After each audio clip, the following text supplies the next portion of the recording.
we are all here together with a unified message that more violence is not the answer, that all civilian life is deserving of protection, and that includes the lives of the Palestinian civilians in Gaza. And that is why we are all here standing together calling for an immediate ceasefire, for an immediate lifting of the blockade on Gaza, and for a return to a peace process, and for a return to a true, serious approach to resolving the existing grievances of the Palestinian people. Without the international community standing by its existing commitments to the resolution of the Palestinian situation, we will never see a just peace. And without that, we cannot have true security in our region. We are all of one message on this, and we hope that the international community will come together to support those ideals. We condemn all killing of civilians. A ceasefire is a humanitarian imperative.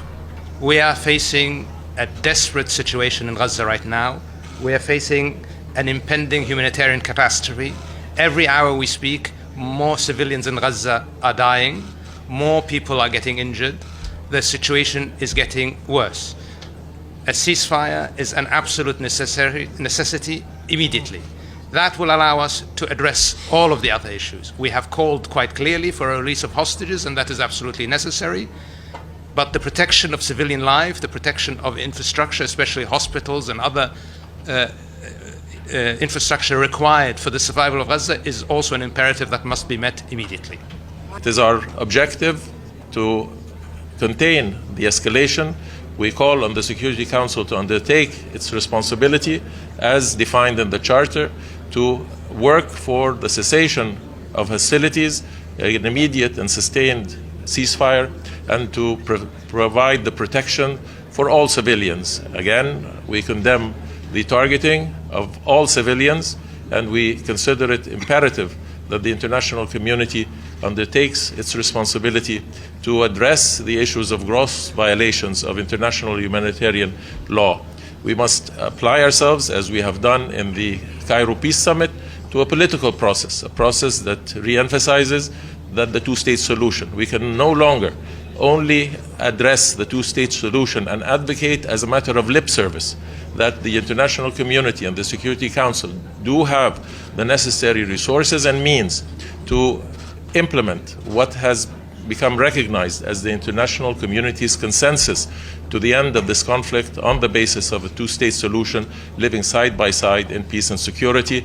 And this is what we seek, and this is what we expect. Thank you. الوزير، القاهرة الإخبارية، ما هي الرسائل التي جاءت بها مصر اليوم بعد قمة السلام وبعد الترحيب الدولي الكبير من الجهود الدبلوماسية المصرية في تحرير المحتجزين بالأمس؟ مصر تعمل بكل جهد لتناول كافة أبعاد هذه القضية الإنسانية، العمل على الإفراج عن المحتجزين والمدنيين، تناول قضية المساعدات الإنسانية وضرورة استمرارها، ولكن أيضا الإطار السياسي، وهو ما سعت إليه من خلال قمة القاهرة للسلام، بأن تتيح إطار يتم من خلاله التوافق على المبادئ التي يجب أن تحكم هذا الصراع، سواء كانت مبادئ متصلة بتكريس وتدعيم حل الدولتين أو كانت متصلة بالنواحي الإنسانية. سوف نستمر في هذا بالتعاون والتضامن كامل مع أشقائنا في الدول العربية والدول الأخرى، ونأمل أن يكون هناك إدراك بأنه استمرار هذا التصعيد سوف يؤتي بأثار غاية في الخطورة على المنطقة وعلى السلم والأمن الدولي. Pamela Falk from CBS News.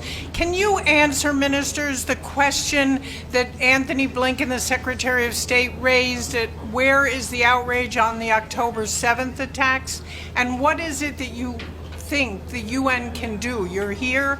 What can the UN do for a lasting peace? Thank you.